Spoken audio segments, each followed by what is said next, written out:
Hi everyone, welcome to another episode with me Shashank Godappa, and in today's episode I am going to critically review PPFAS FlexiCap. Now in my last mutual fund video I had spoken about this and a lot of people said Shashank, why don't we find better funds that are there? Because usually funds have this life cycle. For example, in the past we had quant fund doing well, then we had PPFAS doing well, but I honestly believe there are better funds than PPFAS in the market. But today we'll just do a quick review of what are the different funds that are there. Now when I have to review, I do a couple of criteria. One, I like to see the age of the mutual fund, right? If they have 10-year history, I'm very happy, but I don't judge them only on the 10-year history. I would want some recency bias into it as well. I want to see the 5-year and 3-year performance as well, because I don't want to let go of someone who's recently started performing well for the next 3 to 4 years, right?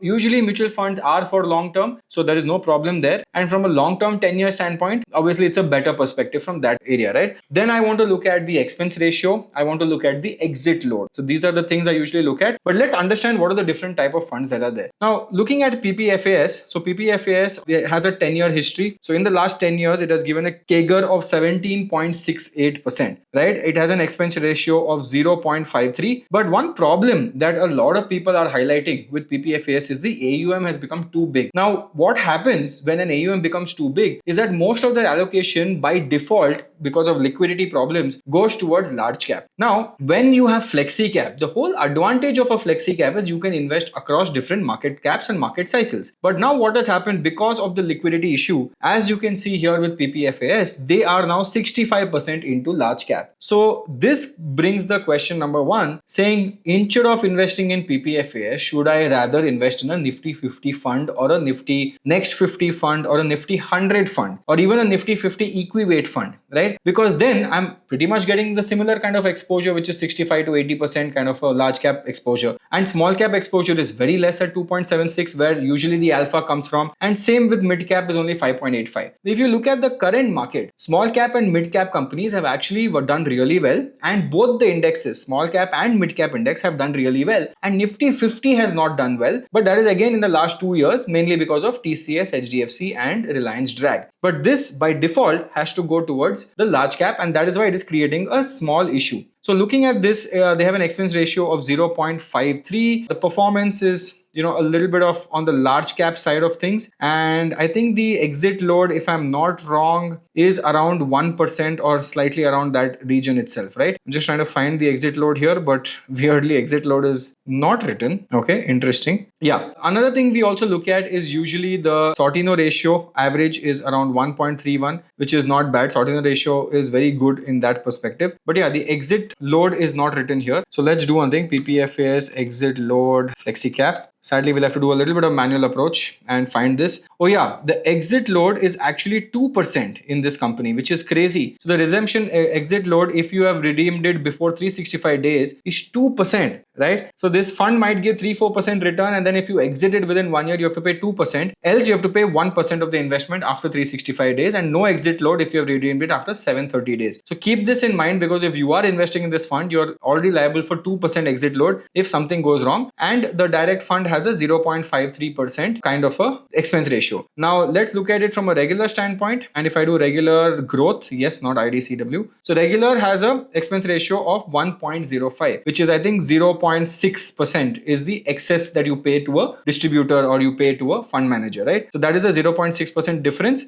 Overall, obviously it has given returns. There is no doubt about it giving returns over a 10-year period. And remember, the 10-year period returns CAGR was around 17.5. In a regular fund, it's 16.78. So I don't think anyone is going to cry too much about losing 0.5% compounding over a long period of time, right? Now comes to the other fund. I like comparing the second biggest fund here. But before that, let me show you the top funds over here. So if I go here and check the top funds, first let me do a 10-year history. Sorry, a 5-year history. And according to the 5-year history, right, if I look at it from a 5-year history, the number one fund comes to be HDFC FlexiCap Growth. Then we have JM. Then we have Bank of India. We have Quant, we have Edelweiss, HSBC, and then we have Parag Parek all the way down here, right? But now I'm not going to look at all the funds just based on 5-year average. So I want something that is doing very good on the 5-year average, very good on the 3-year average, and very good on the 1-year average. This means 5-year, 3-year, 1-year is good. That means blended basis, it is doing much better. So if I look at, let's say JM is doing 17, 1.63. So it wins on the 5-year, it wins on the 3-year, but doesn't do well on the 1-year. If you look look at Parag Parekh, it is doing 14, 14, 0.85. So either which way it has lost even to the HDFC, one of the largest ones it has lost to, right? So HDFC is actually sitting at the largest. If you see, Bank of India has been killing it over here, right? 17, 22 and 10.25% in this last 1 year. God knows how. JM has also been doing really well. And then we have Edelweiss, which is, I think, not this side nor that side. But if you ask me, what I would look at is, I don't know about Bank of India, but I would prefer always going to either HDFC, Axis, Kotak, those kind of funds, right? So I'm going to look at the second best option here, because if you look at all the 1 year, 3 year and 5 year, HDFC still looks the best. So let's check out HDFC and how this compares with PPFAS. Now, HDFC also has lineage. Lineage means it has a 10-year history. 10-year history, it has given 16.44% returns versus, let's say, Parag Parekh of 17.5, which is fine. Expense ratio on the higher side, 0.68, already reached 1 lakh crores of AUM. So again, we have the same problem here, which is very similar to PPFAS, even though it has been giving good returns. If you see, again, large cap weightage is 72% here, but at least they have more mid cap and small cap weightage as compared to PPFAS. PPFAS had more cash, 25% cash. Actually, now they're at 14% cash. But these guys have deployed very well in mid and small, and I can clearly see why the outperformance is coming in the recent times as well, only because they have actually deployed in mid and small cap, and the mid and small cap has actually performed really well, right? If you look at the Sortino ratio, it's pretty much the same. I mean, Sortino ratio comparison is pretty okay, and they have been doing really well from that perspective, right? Crazy. Okay, now coming to the next one. So this is how the FlexiCap has been ranked. If you want to see the FlexiCap being ranked here, this is how it is being ranked. Then I am looking at another fund. By the way, please note, I am not paid by any of these funds. I'm just doing a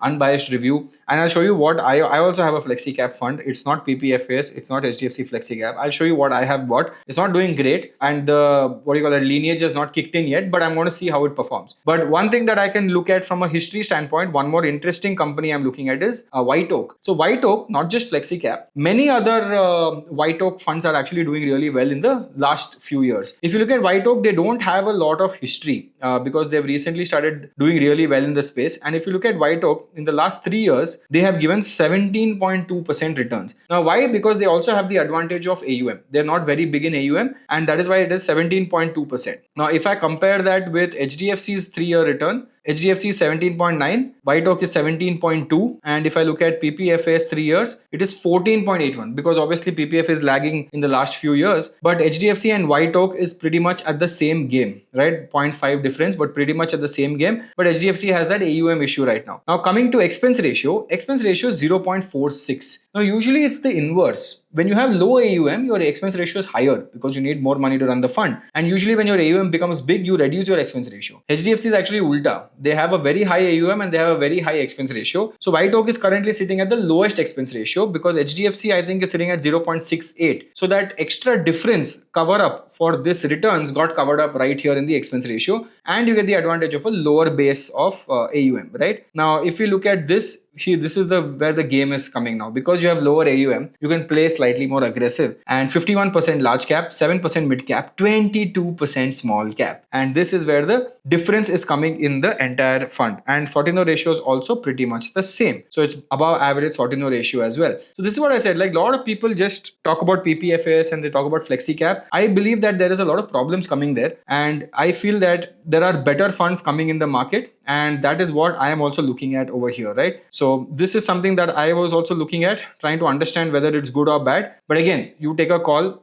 This is not what I have invested in. I'll show you what I have invested in if you want. I have taken the Geo BlackRock. I bought it at the, NFO time, again, to give it a shot, because everything was starting up. And only one thing I liked about why I bought Geo BlackRock, I'll tell you. Again, no idea whether they'll perform good, they'll perform bad. Right now, they're not performing as good as the FlexiCap market. The only reason I liked it, because they had zero exit load. Zero exit load. I can literally buy and sell whenever I want to. There is no cost on exit. And they have a lower expense ratio of 0.5, which is lower than the FlexiCap, and it is at par with PPFAS and lower than HDFC, but they have zero exit load. That's the only reason why I took it, because I want to give it a test and see how it performs. Right now, it is at par with the index. They have not done any big moves yet, but they are ready for a big move. And I have started accumulating it right now because their AUM today is very small. It's only 3,000 crore AUM, and that is what I am looking at as well. So I keep looking at different different FlexiCap funds. I try to look at others as well on what is doing, and I try to stick to legacy names. I don't want, Bank of India and all, I don't prefer so much, even though there's nothing wrong with Bank of India. I just don't prefer it. And if you see here, Quant weirdly is coming out with a comeback story. So if you see Quant, obviously from a 10-year standpoint, Quant has done well. 7-year it has done well. 3-year standpoint also, they have actually got the highest. So Quant FlexiCap somehow after April 2026 has just turned the entire game around, and look at the outperformance here with the blue. So again, it's recency bias because till now they were underperforming for the last 2 years, and recently they have actually taken that entire game and changed the game completely. But my biggest problem is the expense ratio is 1.06 on direct, right? If I go to regular, which what most people might have, the regular will be 2.21. So even though yes, the returns have come in the last 1 year or in the last 3 years, this kind of gives it away. And here again, they are heavily dependent on large cap, and that is my second biggest problem, right? Now, coming to the alternatives and coming to PPFAs, right? Look, from a 10-year standpoint, if you don't care about beating the index, which I think most HNIs that I've met don't care about beating the index. I feel beating the index is a very non-HNI game, right? HNIs, even if you give them the same index returns, they are very happy with it because they're like, boss, the way I see it, point A to point B, my money has grown, and over 10 years, I've made 1 crore to 10 crores or 1 crore to 100 crores, whatever it is, right? Now, if you look at PPFAs, yes, the story was good when they took the cash call. Now the story has become a little slower. If you ask me, if I had to take another safer bet, it would be HDFC FlexiCap. I don't hold it. I would look at the newer ones like Quant. Why is it doing well? But again, Quant has had a history of up and down, so I'd be a little worried about it. But if you ask me,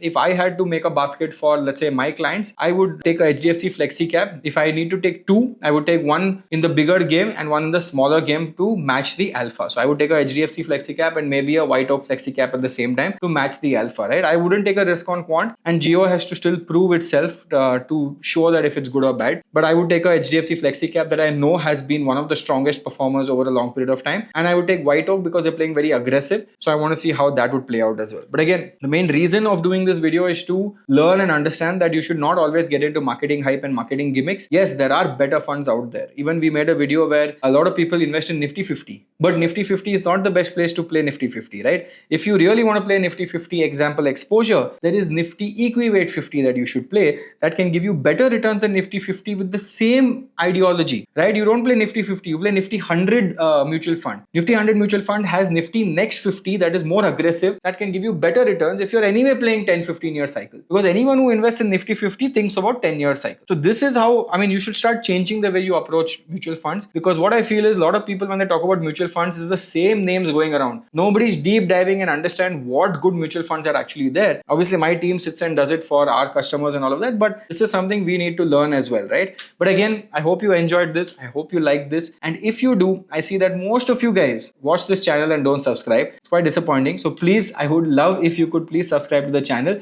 This will really help us grow a lot. Again, this is me, Shashank Godappa, signing off, guys. Take care. See you. Bye bye.